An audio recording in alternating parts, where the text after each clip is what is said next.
आपके जितना खूबसूरत इस दुनिया में कोई भी नहीं है मम्मा। आपके जितनी प्यारी आवाज इस दुनिया में किसी की भी नहीं। तुम हमेशा मम्मी मम्मी क्यों बोलते हो? तुम्हारे पापा नहीं है क्या? पापा? हाँ है ना, मेरे पापा भी तो है। ये है मेरे पापा। नहीं पापा नहीं, मम्मा ने खुद नहीं किया, मम्मा को मत मारो।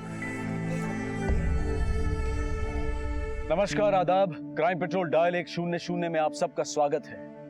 प्यार हमारी जिंदगी का वो सुनहरा एहसास है जो हमें जिंदगी जीने के मायने सिखाता है, हमें अंधकार से उजाले की तरफ ले जाता है। पर कभी कभी यही प्यार पागलपन में बदल जाता है, जहां सही और गलत और अच्छे और बुरे का फर्क समझने की सलाहियत खत्म हो जाती है। और फिर यही पागलपन हमें किसी भी हद तक ले जाता है और हमसे कुछ भी करवा सकता है।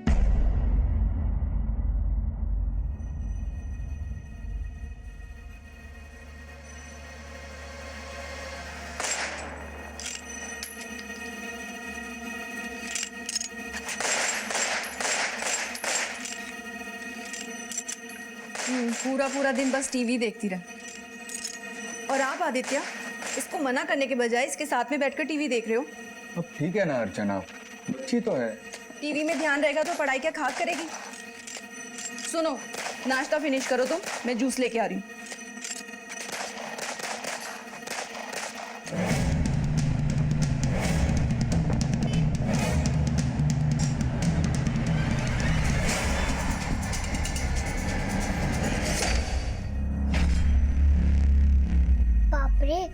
पापा कितना डरावना आदमी है ये सबको गोली मार रहा है। क्या देख रहे हो तुम दोनों? ये उम्र है तेरी देखने की?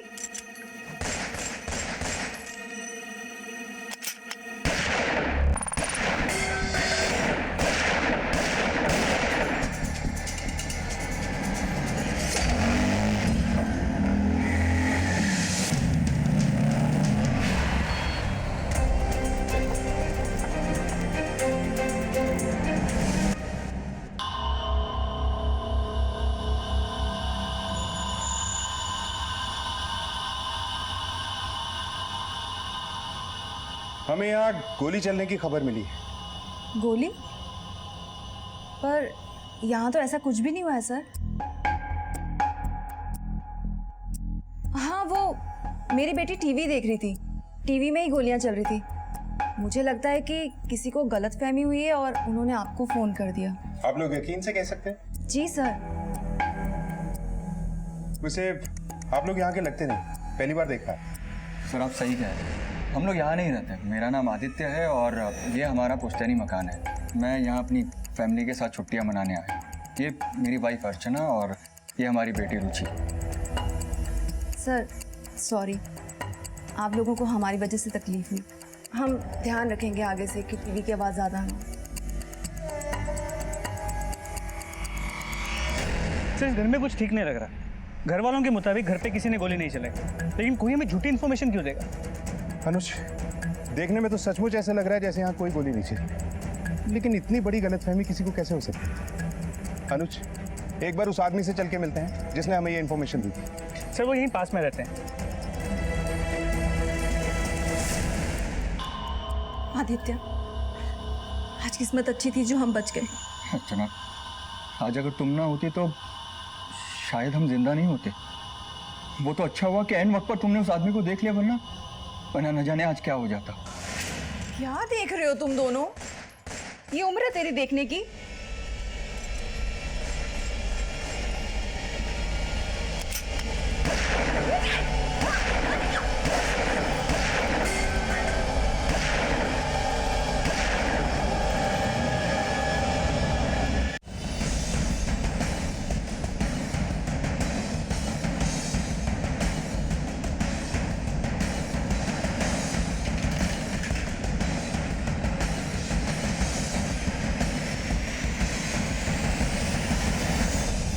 आखिर अर्चना और आदित्य ने पुलिस को झूठ क्यों बोला था?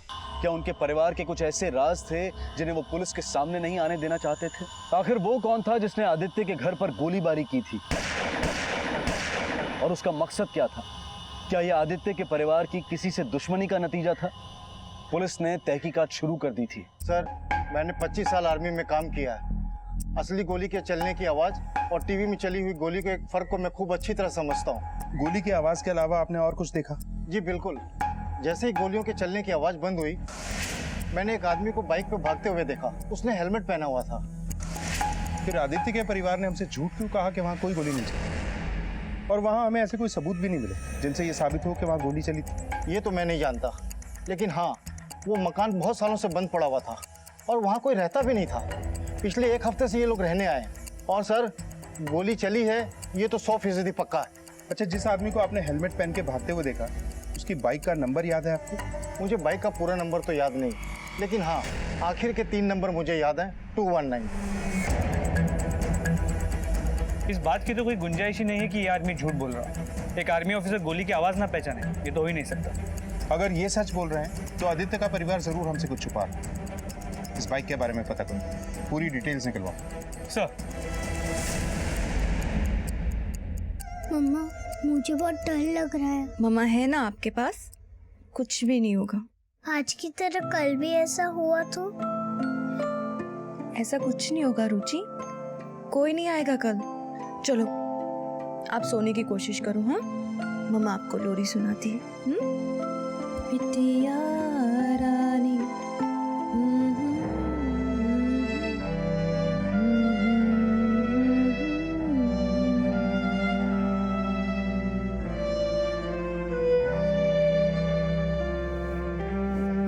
मम्मा, पापा हमें छोड़कर तो नहीं जाएंगे ना? पापा हमें छोड़कर कहीं नहीं जाएंगे, हम साथ साथ रहेंगे। हाँ, अच्छा बच्चा बन के सो जाओ। चलो मम्मा है आपके पास।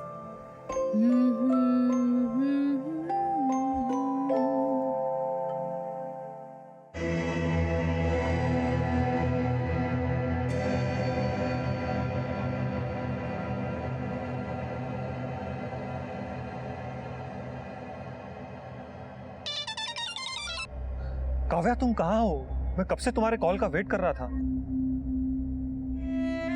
राजेश, मैं जो कुछ भी कर रही हूँ हमारे लिए ही कर रही हूँ ना। मुझे पता है, फिर भी क्या राजेश, तुम प्यार करते हो ना मुझसे? काव्या, मरते दम तक तुमसे प्यार करता रहूंगा मैं। तुम बस जल्दी से अपना काम खत्म करके यहाँ पर मेरे पास वापस आ जाओ। काव्या, मैं बिल्कुल अकेला पड़ गया हूँ। मैं जल्दी ही कुछ करती हूँ। अर्चना के साथ जो हो रहा था उसे देखकर यह लग रहा था कि वो जरूर दोहरी जिंदगी जी रही थी। जहां एक तरफ लोग उसे अर्चना के नाम से जानते थे, तो वहीं राजेश नाम का एक आदमी उसे काव्या कहकर बुला रहा था। आखिर उस आदमी का अर्चना से क्या ताल्लुक था? क्या थी इस औरत की असली पहचान और क्या था उस दिन हुए हमले का सच? बहरहाल पुलिस ने उस बाइक का पता लगाया जिस बाइक पर वो गुंडा उस रोज अर्चना के घर गोलीबारी करने आया था। सर, यही है छज्जू का अड्डा। वो हमेशा यही रहता है अपने चेलो के साथ। यहाँ पे? हाँ सर। देखते हैं किसकी रानी होती है। रानी तो मेरी है।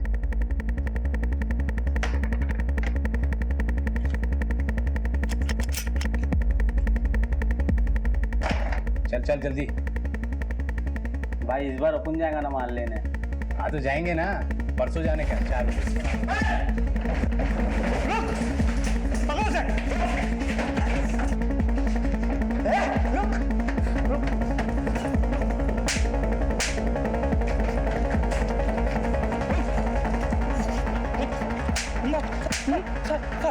तू छज्जू है? नहीं साहब, मैं छज्जू नहीं हूँ।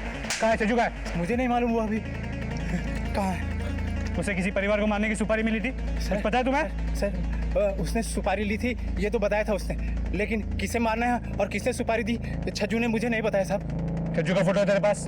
हाँ सर, है ना। ये साहब, चल। सर, सत्या के बाद से ये तो पक्का हो चुका है कि उस फैमिली पे किसी ने फायरिंग की, लेकिन वो परिवार ये बात हमसे छुपा क्यों रहा है? गोली? पर यहाँ तो ऐसा कुछ भी नहीं हुआ है सर। नम्रता, ये राज सिर्फ छज्जू खोल सकता है, क्योंकि जो छज्जू जानता है उस परिवार को कौन मरवाना चाहता था। इस छज्जू के फोटो को आसपास के सभी पुलिस स्टेशन में सर्कुलेट करो और इस नदी किनारे वाले पेड़ पे हमारे सभी खबरियों को नजर रखने को बोलो। सर,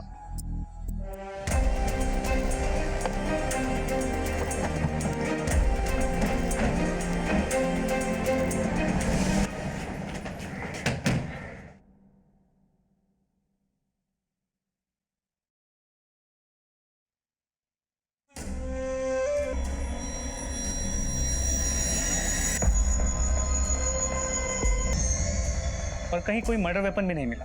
मम्मा, पापा, इधर आओ। सर, आवाज यहाँ से आ रही है।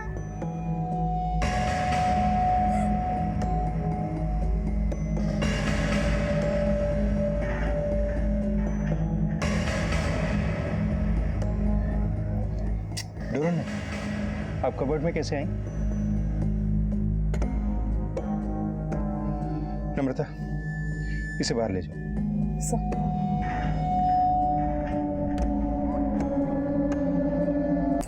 बॉडी को पोस्टमार्टम के लिए भिजवाओ। सर, ये अर्चना है कहाँ? उन लोगों ने उसे भी मार तो नहीं दिया या किडनैप करके अपने साथ ले गए? शायद अर्चना कुछ ऐसा जानती हो जो उन लोगों को भी जानना हो। अनुज, ऐसा भी तो हो सकता है कि अर्चना इन लोगों से बच के भागने में कामयाब हो गई, या फिर उसने ही अपने पति की जान ले ली। लेकिन वो अपनी बच्ची को यहाँ छोड़कर क्यों भागी? अनुज, ये छज्जू और अर्चना का फोटो सर्कुलेट करा दो। बस स्टॉप, रेलवे स्टेशन, सब जगह ये लोग भागने की कोशिश जरूर करेंगे। सर, रुचि बेटा चलो खा लो, दूध बिस्किट खा लो। मुझे नहीं चाहिए। बेटा रुचि, क्या आप हमें बता सकती हैं कि उस दिन आपके घर में क्या क्या हुआ? मैं सो रही थी, फिर मुझे जोर जोर की आवाजें आने लगी। मैं दरवाजे के पास गई, लेकिन मुझे डर लगने लगा और मैं कबर्ड में जाके छुप गई। अच्छा बेटा, आपने उसे देखा जिसने ये सब किया? नहीं, मैंने उसे नहीं देखा। अच्छा रुचि, आपकी मम्मा कहाँ है? मम्मा का मुझे नहीं पता। सर, क्या ये पॉसिबल है कि इसकी माँ अर्चना छज्जू या उन लोगों के साथ मिली हो जिन लोगों ने इसके पिता को मार दिया? मेरी मम्मा ऐसा नहीं कर सकती, वो अच्छी है। मुझे मेरी मम्मा के पास जाना है, मुझे मेरी मम्मा के पास ले चलो, मुझे मेरी मम्मा के पास जाना है। अमृता, इसे अंजू ले जाओ। मुझे मेरी मम्मा के पास जाना है, मुझे मेरी मम्मा के पास ले चलो। सर, एक आदमी आया है, वो कह रहा है कि उसने अर्चना को भवाना रेलवे स्टेशन पर देखा है। देखा उसे? जी सर। तुम्हें पक्का यकीन है कि ये वही औरत है? हाँ सर, मैंने इसे स्टेशन पे देखा था, ये ट्रेन का वेट करे थे। सर, फिर मेरी नज़र स्टेशन पे लगे वांटेड पोस्टर पड़ी, सोचा आपको इन्फॉर्म कर दो। अच्छा, ये अकेली थी या इसके साथ कोई और भी था? सर, जहाँ तक मुझे याद है ये अकेली थी सर। ठीक है, तुम जा सकते हो। Thank you sir. सर, इस औरत अर्चना का कैरेक्टर दिन ब दिन सस्पिशियस होता जा रहा है। इसके पति आदित्य पे हमला होता है और वो मर जाता है। इसकी बेटी रुचि की जान खतरे में। सर, ये अर्चना इस तरह अकेले भाग कैसे सकती है? अगर ये सब अर्चना ने किया है तो उसके पीछे इसका मकसद क्या हो सकता है? क्या अर्चना का छज्जू के साथ कोई अफेयर था? अगर अर्चना के आज के बारे में जानना है तो उसका अतीत हमें अच्छी तरह से खंगालना होगा। और जिस वक्त ये रेलवे प्लेटफॉर्म पे देखी गई उस वक्त की सभी ट्रेन के बारे में पता करो, वो कहाँ कहाँ रुकती हैं, और जहाँ जहाँ ये ट्रेन रुकती हैं उस सब जगह की रेलवे पुलिस को अर्चना के बारे में अपडेट करो। सर, आदित्य की मौत के बाद इस केस की उलझनें और भी बढ़ गई थी। पुलिस के सामने अब दो सवाल थे। पहला सवाल था कि आदित्य को किसने मारा था, और दूसरा, रुचि की मां अर्चना कहां थी, और एक मां अपनी बेटी को इस हाल में छोड़कर कैसे जा सकती थी। पुलिस के सामने इस केस की परतें अभी हटना शुरू ही हुई थी। सर, आदित्य के कॉल रिकॉर्ड्स मंगा लिए हैं और आदित्य का बैकग्राउंड चेक किया तो पता चला इस गांव में उसका एक चाचा है, शंकर, जो एक बहुत बड़ा जमींदार है, और फ्रूट मार्केट में उसके फ्रूट्स के होलसेल का बिजनेस है। आदित्य के परिवार में और कौन कौन है? सर, आदित्य की दादी है जो हिसार में रहती है। मैंने उनसे कांटेक्ट करने की कोशिश की मगर उनसे कोई बात नहीं हो पाई। उनसे कांटेक्ट करते रहो और इस छज्जू की तलाश को तेज कर दो। सर, आदित्य के चाचा शंकर आपसे मिलने आए हैं। बुलाओ। मन ने आदित्य के बारे में पता चला, विश्वास नहीं हो रहा कि वो अब इस दुनिया में नहीं रहा। वैसे किसने मारा आदित्य को? देखिए, हमारी इन्वेस्टिगेशन चल रही है, लेकिन हमें कुछ लोगों पे शक है। आप किसी छज्जू बैरागी को जानते हैं? ना साहब, पहली बार सुना ही नाम। शंकर जी, आपको किसी पे शक है? कोई ऐसा जो आदित्य को मार सकता? आदित्य को कोई क्यों मारना चाहेगा? उसे तो यहाँ कोई जानता भी नहीं है। हाँ, अगर शक की बात है तो मुझे आदित्य की बीवी अर्चना पर शक है, उसी ने मारा होगा उसे। आपके शक की वजह? क्या बताऊं साहब, एक नंबर की लालची औरत है। मैंने जब उसे पहली बार देखा था तभी मुझे उसके चेहरे पर लालच नजर आ गया था, और मैं पक्के यकीन के साथ कह सकता हूं कि उसने सिर्फ पैसों के लिए आदित्य से ब्याह किया है। वैसे शंकर जी, जब आदित्य का मर्डर हुआ उस वक्त आप कहाँ थे? आप मुझ पे शक कर रहे हैं? मैं भला क्यों मारूंगा आदित्य को? और वैसे भी उस वक्त मैं अपने कमरे में सो रहा था। आप चाहो तो मेरे नौकर से पूछ सकते हो। ठीक है, आप जा सकते हैं, लेकिन जरूरत होगी तो आपको फिर से बुलाएंगे।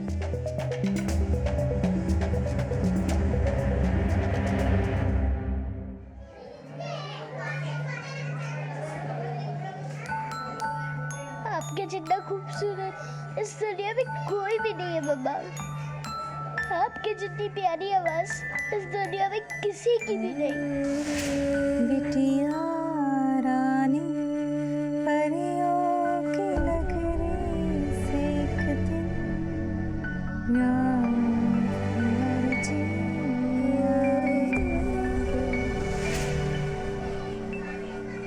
तुम हमेशा मम्मी मम्मी क्यों बोलते हो? तुम्हारे पापा नहीं है क्या?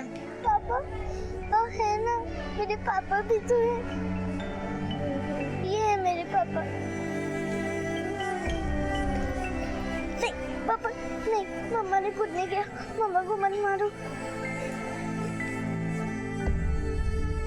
सर, आदित्य के कॉल रिकॉर्ड्स, इसमें से हर नंबर को डिटेल में चेक किया, लेकिन खूने के साथ कोई भी कनेक्शन नहीं मिल पाया। लेकिन सर, इसमें एक नंबर मिला है जो हिसार के एक प्रॉपर्टी डीलर का है। मैंने उससे भी बात की तो उसने कहा कि आदित्य उससे रेगुलर टच में था अपनी पुश्तैनी हवेली बेचने के लिए। सर, उसने ये भी बताया कि आदित्य ये बात सबसे छुपा के रखना चाहता था। मुझे इस बात की स्ट्रांग इंट्यूशन है कि आदित्य का मर्डर इस पुश्तैनी मकान की वजह से हुआ। शंकर को पता चल गया होगा कि आदित्य इस मकान को बेचना चाहता है, इसलिए। लेकिन सर, शंकर खुद इतना पैसे वाला है, वो एक मकान के लिए आदित्य का मर्डर करके जेल जाना क्यों चाहेगा? फिर ये मकान बेचने वाली बात शंकर ने हमसे ये बात छुपाई क्यों? सर, आदित्य की पोस्टमार्टम रिपोर्ट्स, इस रिपोर्ट से ये साबित होता है कि आदित्य के शरीर पर किसी ने शार्प वेपन से बार बार वार किया है। इस वार की वजह से उसके पेट के सारे ऑर्गन्स डैमेज हो चुके हैं और एक्सेसिव ब्लीडिंग की वजह से उसकी मौत हुई। इतना तो साफ है कि आदित्य का मर्डर किसी बहुत बड़ी नफरत का नतीजा है।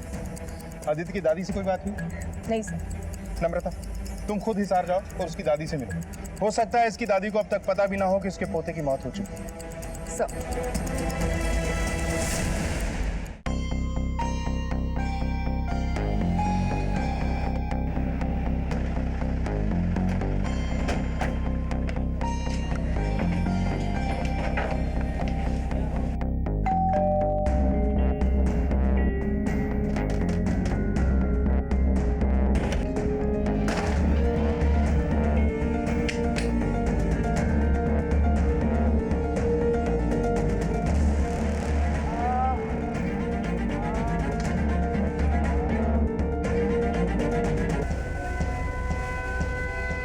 हेलो सर, हमें आदित्य की दादी बेहोशी की हालत में मिली है। ठीक है, जब तक उन्हें होश नहीं आ जाता तुम वहीं रुको और मुझे अपडेट करती रहो।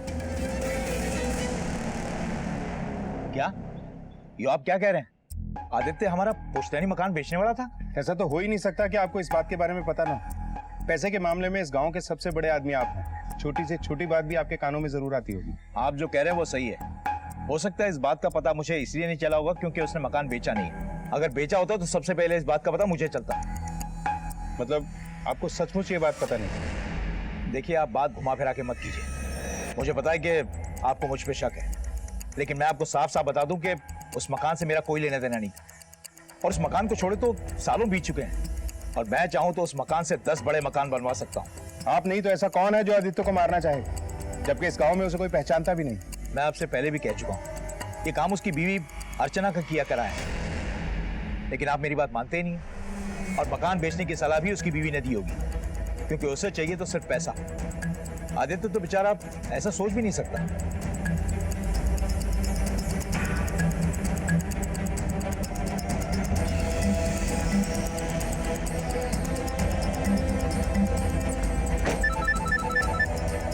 हेलो, ठीक है सर, अर्चना का पता चल गया है। उसे कुआड़ा रेलवे स्टेशन के पास देखा गया। उसके साथ के एक पैसेंजर ने उसे पहचान लिया।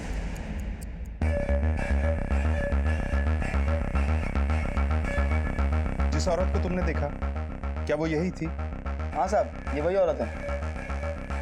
ये अकेली थी या इसके साथ कोई और भी था? सर, ये अपने पूरे परिवार के साथ सफर कर रही थी।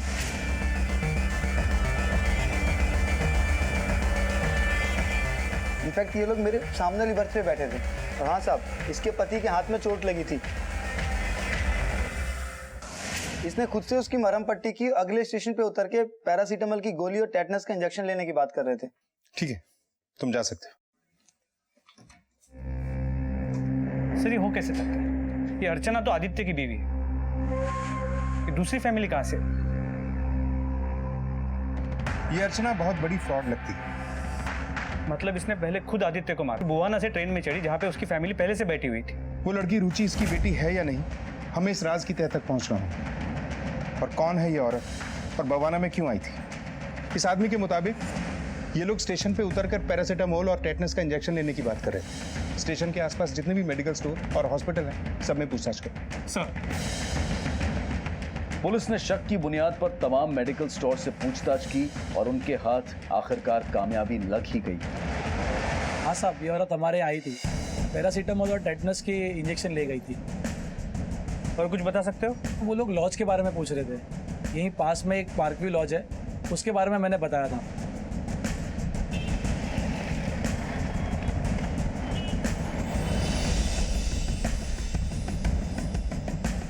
हाँ सर, ये औरत अपने पति के साथ आई थी और इन्होंने 2 रूम बुक कर रखे हैं। ये अभी भी है? हाँ सर।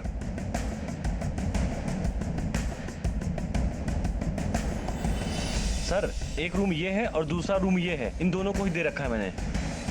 खुलवाओ ये रूम।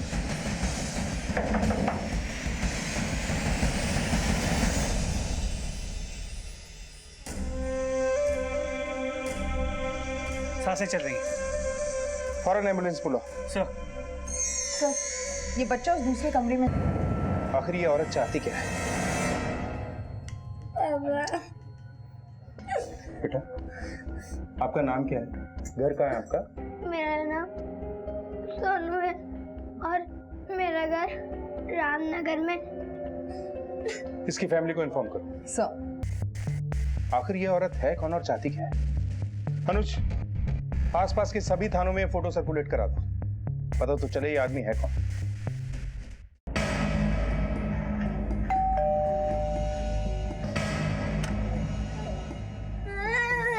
सोनू, क्या हुआ बेटा?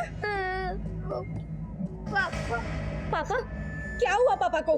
मेरे पति हैं। वो अस्पताल में, उन पे हमला हुआ है। ये सब कैसे हुआ और आप इसे यहाँ कैसे लेके आए? क्या आप इससे पूछ के बता सकते हैं वो किसी और औरत को माँ क्यों बोल रहा था ट्रेन में?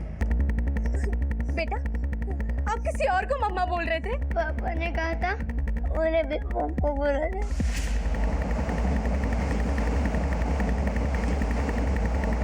देखो सोनू बेटा, वो जो आंटी बैठी है ना, वो तुम्हारी मम्मी जैसी है। चले? नहीं बेटा, आपकी मम्मा मैं हूँ। हेलो।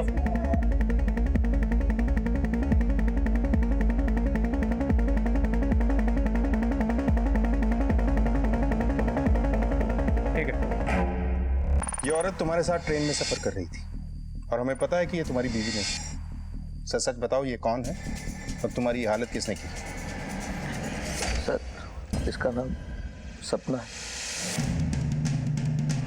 सपना? जी सर। सर, ये मुझे ट्रेन में मिली थी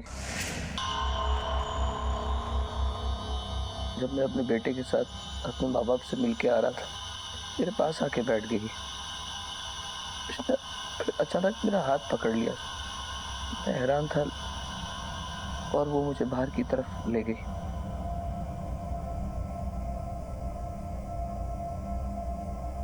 फिर हमें एक दूसरे की बातें अच्छी लगने लगी, हमारी दोस्ती हो गई। मैंने जब इससे अपने बिजनेस के बारे में बात की तो पता नहीं क्यों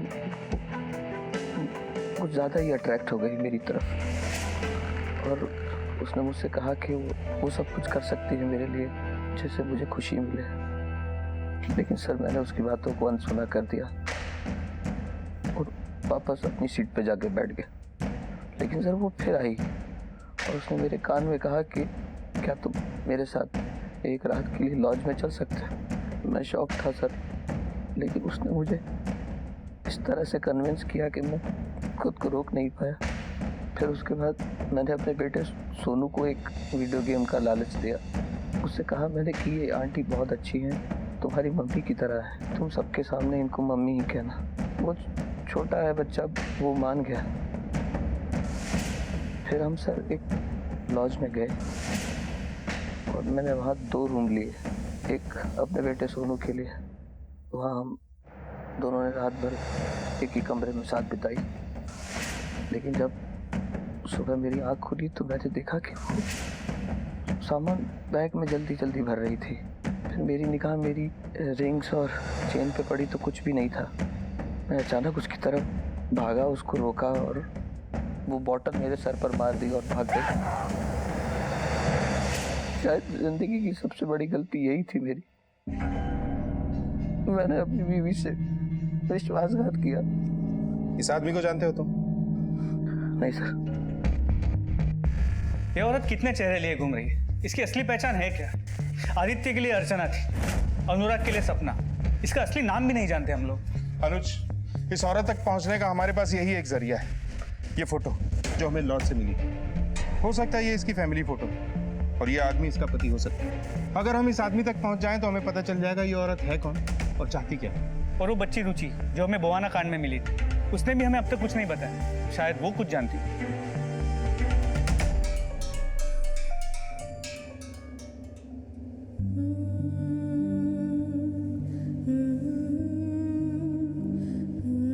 मम्मा, ये पापा बहुत अच्छे थे, पर ये भी हमें छोड़कर चले गए। पुलिस के सामने उस औरत के 2 नाम आए थे, अर्चना और सपना। आखिर क्या थी उस औरत की हकीकत? क्या थी उसकी असली पहचान? पहले आदित्य की मौत, फिर अनुराग का बुरी हालत में मिलना, अब एक तीसरे आदमी के साथ अर्चना की तस्वीर। तो क्या अर्चना अब अपने तीसरे शिकार के लिए निकल पड़ी थी? आखिर उसका मकसद क्या था? वो क्यों इस तरह से लोगों को तकलीफ पहुंचा रही थी? पुलिस को मिली इस तस्वीर में ये तीसरा आदमी आखिर कौन था? उसका साथी था या फिर उसका अगला शिकार? पुलिस को अब ये महसूस होने लगा था कि उनका सामना एक चालाक और बेहद शातिर खिलाड़ी से होने वाला था। बच्चों, तुम लोगों में से किसी ने भी रुचि को देखा क्या? क्या हुआ?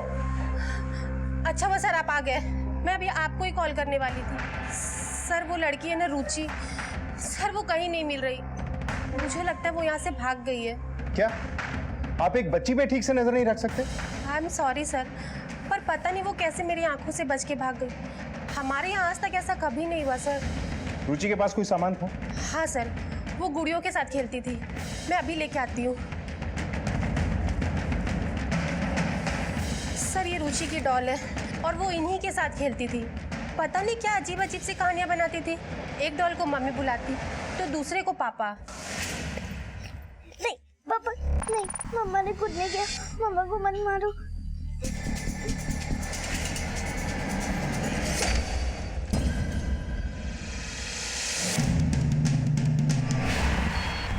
सर, ये फोटो में लॉज से मिला था। रुचि ने इस डॉल के चेहरे पे इसी तरह दाढ़ी बनाई है जैसे इस आदमी के चेहरे पे। अनुज, इस रुचि को हमें जल्द से जल्द ढूंढना होगा। इसकी फोटो भी सर्कुलेट करवा दो। सर। बच्चों, आप में से सचमुच किसी को नहीं पता कि रुचि कहाँ है? सर, नम्रता का फोन था। आदित्य के दादी को होश आ गया। साहब, ये छोरी आपसे झूठ बोली। हमारे पोते के और इसकी कभी शादी हुई ही नहीं। और क्या जानती हैं आप इसके बारे में? यो एक नर्स है। हमारे पोते को हमारी देखभाल के वास्ते एक नर्स की तलाश थी। उसने अखबार में इश्तहार भी दिया। इश्तहार पढ़ के ये हमारे पास आई थी। और साहब, यो छोरी मैंने शुरू से ठीक नहीं लगी। नमस्ते दादी जी। आपको कुछ भी ज़रूरत हो, कुछ भी खाने का मन करे ना, तो आप मुझे बताइएगा। अरे अभी से खाना क्यों लेके आई? ये मैं आदित्य के लिए लेके आई हूँ। मेरे लिए? लेकिन अभी तो मैंने खाया। क्या अभी? इतना टाइम हो गया खाए हुए। चलिए, मैंने आपकी फेवरेट सब्जी बनाई है। बिल्कुल ख्याल नहीं रखते हो अपना। जैसे जैसे वक्त बीतता गया वैसे वैसे मेरा शक हकीकत में बदलता गया। जो अर्चना हमारे पोते को अपने प्यार के जाल में फंसाकर उसका पैसा हड़पना चाहती थी, और हमारा पोता आदित्य भी उसके चंगुल में फंसता रहा। साहब, हमारा शक बिल्कुल सही निकला। अर्चना ने हमारे पोते को बहकाकर गांव के पुश्तनी मकान के कागजात पर हमारा अंगूठा ले लिया, जबरदस्ती।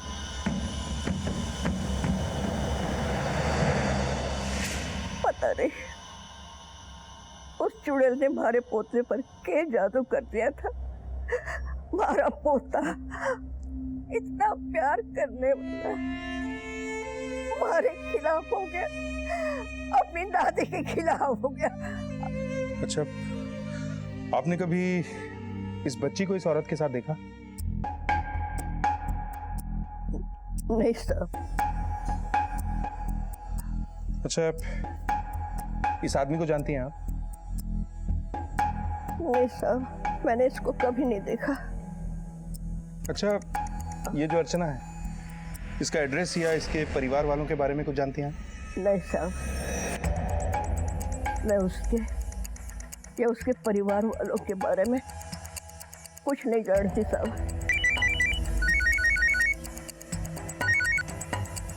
हेलो हेलो नम्रता, खबरियों से इन्फॉर्मेशन मिली है कि छज्जू को नदी किनारे वाले पेड़ के पास जाते हुए देखा गया है। मैं एक टीम लेके वही जा रहा हूँ।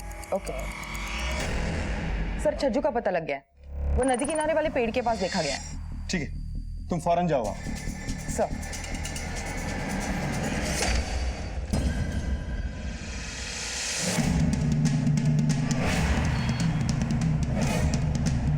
छज्जू, हो गई पूजा?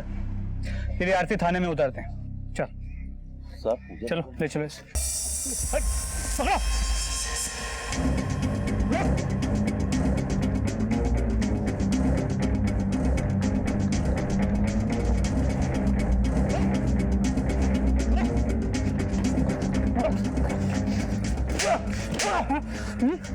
बोल साहब, क्या किया मैंने?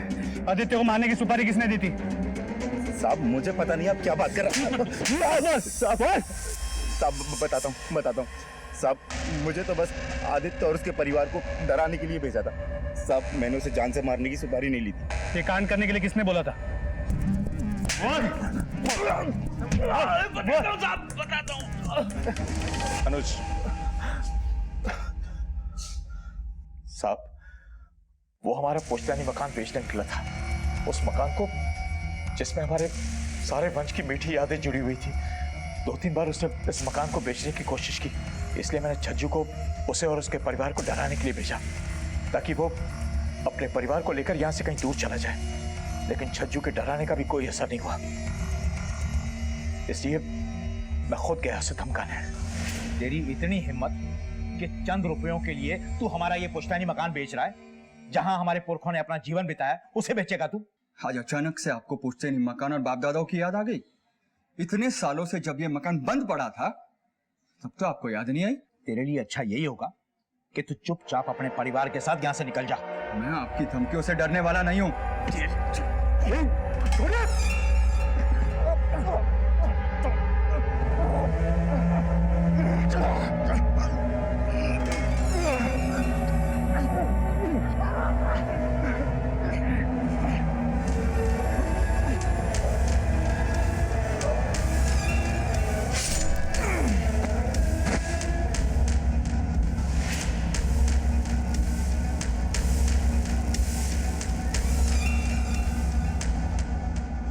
सर, आदित्य का मर्डर केस तो सॉल्व हो गया, लेकिन वो औरत जो अपने आप को आदित्य की बीवी बता रही थी, अर्चना, उसका अब तक कुछ पता नहीं लगा है। और उन दोनों की बेटी रुचि, उसकी भी कोई खबर नहीं है। सर, कुछ समझ में नहीं आ रहा। ये लड़की अर्चना और सपना बहुत ही चालाक है। शंकर को भी पता नहीं चला कि ये आदित्य की बीवी नहीं है। हो सकता है ये किसी नए शिकार की तलाश में है। इससे पहले कि ये किसी और को अपना शिकार बनाए, हमें इसे ढूंढ निकालना है।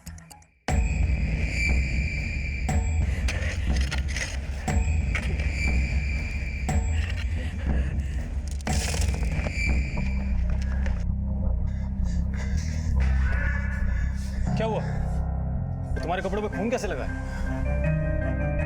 सर थोड़ी देर पहले पंचशील कॉलोनी में मैं एक औरत से टकराया।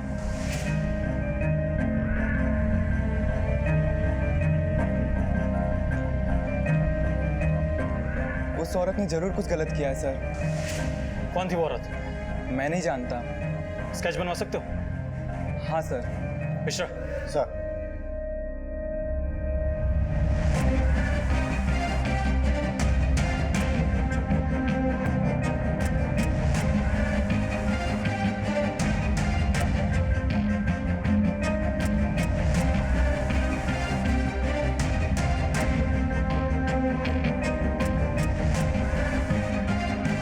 मिश्रा, वो फोटो लेकर आओ। सर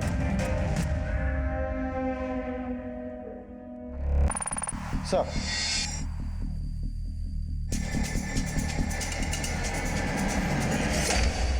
एक के बाद एक जुर्म होते जा रहे थे और हर बार इसी औरत का चेहरा सामने आ रहा था, लेकिन नाम अलग थे। आखिर वो ऐसा क्यों कर रही थी और उसका मकसद क्या था? 2 राज्यों की पुलिस इस बहुरूपी औरत को बड़ी शिद्दत से ढूंढने में लगी हुई थी, लेकिन अब तक उनके हाथ कोई कामयाबी नहीं लगी थी। पर क्या किसी और हादसे से पहले पुलिस उसे पकड़ पाएगी? इस शातिर मुजरिम की कहानी को हम पूरा करेंगे कल रात 11:30 बजे इस केस के दूसरे और आखिरी भाग में। अब मैं अनूप सोनी आपसे विदा लेता हूं, फिर मुलाकात होगी। तब तक अपना और अपने परिवार का ख्याल रखें और देखते रहें क्राइम पेट्रोल डायल 100। सबक एक को सीख हम सबको। जय हिंद। क्राइम पेट्रोल के ऐसे ही मजेदार एपिसोड्स देखने के लिए हमारे चैनल को सब्सक्राइब करें